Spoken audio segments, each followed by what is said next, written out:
Hello world, and we are back. My name's Kyle Fischl, and this is going to be episode 51 of my poker vlog. And today I'm going to talk about the session that occurred last Saturday at Orange City Racing and Card Club. The 9-handed games there are incredible. By about 2 o'clock they had 5-2-5 games going and 8-1-2 games going with a massive list. And people were throwing the money around. Like, it was absolutely crazy because their promotion is the best of anywhere I've ever seen. $1,000 high hands every 30 minutes. It brings some crowds. So without further ado, we're going to get right into some hands that occurred this Saturday. So first interesting hand. I button straddle, and with 2 limpers to me, I make it $40 with pocket jacks. Well, the under-the-gun player who limped decides he's going to jam for about $600. This particular player I've seen jam with ace-king, ace-queen, and ace-jack several times through a long history of playing with this player. So I am more than happy to get in with pocket jacks against this particular person. Well, all of that is completely absurd as he shows me pocket aces instantly.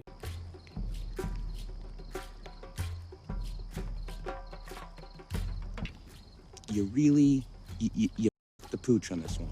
So hopefully I can pick up a jack and win this hand. Kind of implies there's a little wiggle room.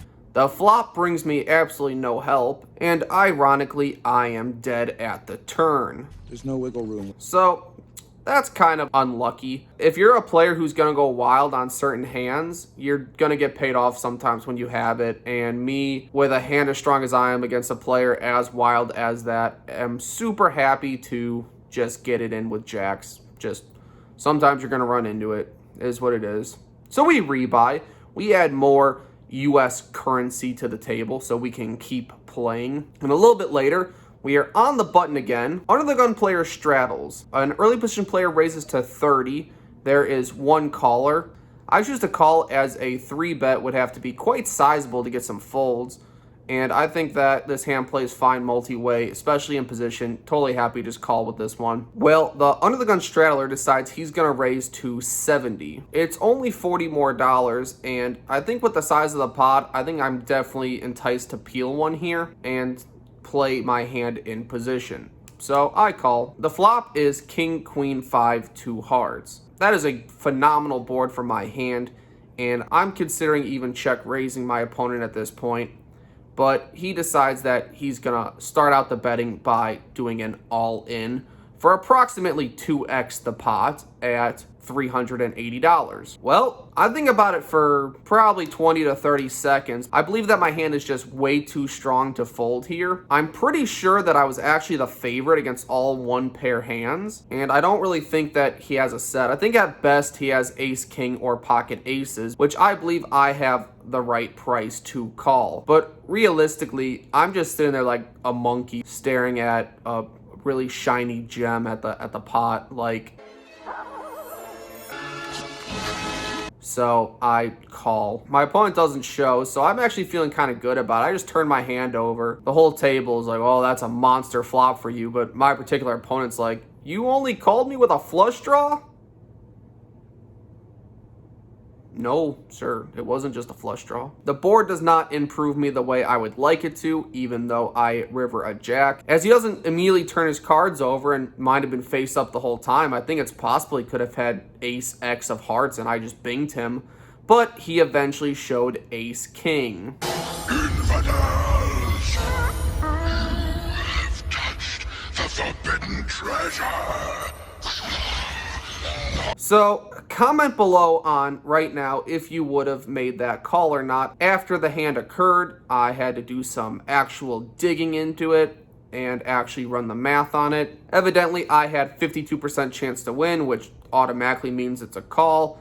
And on this particular table, it shows that when it's 380 to win 580, I'm getting 1.52 to 1 on a call, and my literal hand. This table says it's supposed to be a call when you are getting at least 15 to 16 outs, and I actually had 17, and it says to call if you're getting 1 to 1. Mathematically speaking, my instinct was correct, and that was a call, and in this hand, I actually lose. Not being too results oriented, I'm kind of happy with the call afterwards, even though it didn't turn out the way I'd like it to. Next interesting hand. For the next two hands, I'm against the same player who is a true rec player.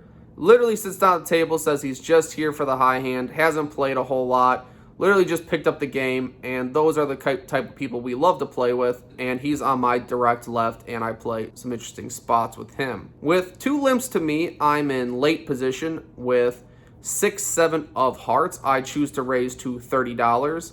My recreational opponent is on the button. He chooses to call. One of the limpers calls, the other limper folds. So we're going three ways to a flop, which comes 6-7-4, two clubs.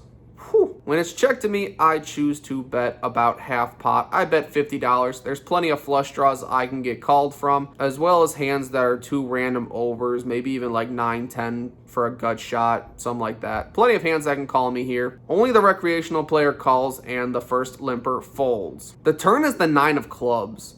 Kind of a bad card. When I take a second to think about what I'm going to do, my opponent immediately checks his whole cards. Kind of a reliable tell, in my opinion, that his cards are at least unsuited, and he's really just checking to see if one of them is a club. Unlikely that both of them are a club. I think he would know, as he did not check it on the flop as discernibly as now. I'm pretty sure he only has one club at best, which actually means I can comfortably fire again. If he had like 8-9 and he's checking to see if the 8 was of clubs, then that's a completely reasonable hand. Maybe he peeled with two overs like ace-king and is checking if one of them is a club. So I think this is a perfect spot to continue betting again. This time I bet $100, and he thinks for a little bit before calling. The river is the 8 of spades. Not a particularly good card, as a lot of two pair combinations just got there. Like if he called once with 7-8 or 9-8, those both just got there. 9-10 for some reason turned a pair, river to straight, that got there. There's a lot of hands that kind of got there, and I'm not too happy about it. So I check to him, preparing to just check fold, as I don't see him betting on a board this dynamic and scary without actually having it, being a clearly recreational player. He pretty quickly checks it back, and I'm pretty confident I have the best hand. I just show 6-7 for my two pair, and he takes a little bit before showing ace-10 for a straight.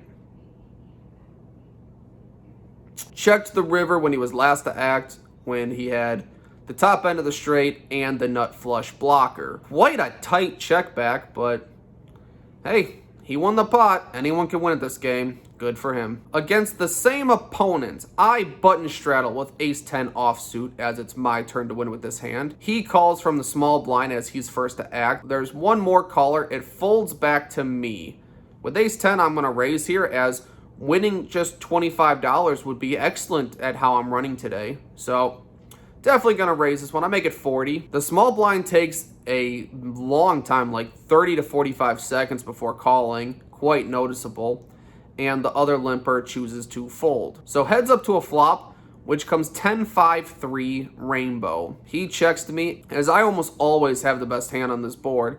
I'm definitely going to bet this all the time. There are some top pair, top kickers where I will choose to check and pot control, but that would be closer if it's queen or king. When it's a 10, there's so many face cards that if they come on the turn, I don't want to give him a free card when my hand is this vulnerable. So I bet $40, same bet as the pre-flop. He gathers his chips up, hand trembling, pulsating. He puts his chips forward and announces raise like while he's releasing them. At that point, my hand went from phenomenal cosmic power to, you know, when he announces the raise and puts it in the way he does and actively looks excited, there's almost no chance in my mind that he could ever be bluffing here, ever. And the verbal confirmation of his action is basically saying, my hand is so strong that I don't want this to accidentally misconstrued as a call and go any further. I need more money in the pot. And I eventually let this one go, and he very proudly shows me pocket threes. He got me pretty good twice. It's not going good today, but maybe we can bring it back. As for a final hand of note, there are 3 limpers to me. I am in late position with ace king of clubs. I choose to raise to $25. It folds all the way to a middle position player who is a very competent reg who I've played many hours with, and he chooses to call. The flop is Queen 5-3 1 club. When he checks to me, I think this is a fine board to bet on. Because it's so dry, I should be able to fold out all of his nonsense, like 8-9, 10 jack, stuff like that. Maybe pocket 7s, may even let it go because a queen is well within my range. So I bet $25. Well, my opponent check raises to 70. Well, now I have a decision to make. At the time, I thought I had the right price, as if I think my 2 overs are live, there are so many cards that give me more equity. Any club, jack 10, 4, or deuce gives me a draw to go with 2 overs. What would he really check raise me with here? It feels kind of like he's just testing me and seeing that I've been run over all day, and I really don't think he ever has a hand here. I'm going to peel one and see how the hand develops. The turn is another 5. Now I'm probably just going to fold if my opponent bets, but he chooses to check to me. Now I'm pretty confident that he's actually given up on the hand. So I think it's a good spot to bet. I bet $135, and he chooses to raise me to $400. Who's got the golden goose now, huh? Yeah.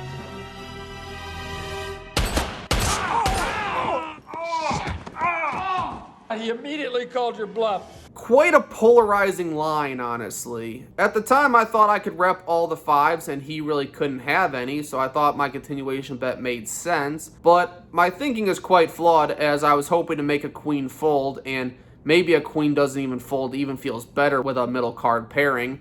So that's probably a terrible idea. I think his check raise twice is just very, very nutted. I mean, it's so polarizing. It's either pocket queens or it's air.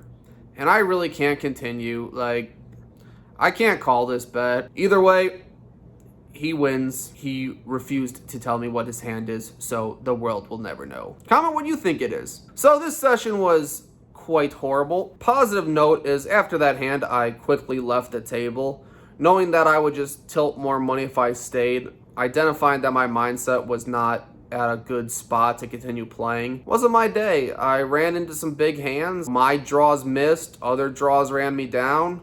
I flopped into big hands and my bluffs didn't work. Sometimes it's just the perfect storm of just can't get it done. In this session, I'm into the game for $2,000 and out of the game for $255 for a loss of $1,745. Yeah, there's no chip pictures on that one. It's bad. Well, that equates to $290 an hour where it cost me, and 58 big blinds an hour. Positive about this session is I get to reflect on all the decisions I made, reevaluate how I did, and hopefully next time I'll be able to identify a mindset that's not leading me to make good decisions earlier to preserve money. We've been on quite a tear the last several weeks, so we're bound to have one where nothing works out. But if you enjoyed my content, feel free to leave me a pity sub. I would greatly appreciate it. And there will be more to come next week when I turn it around. Thank you.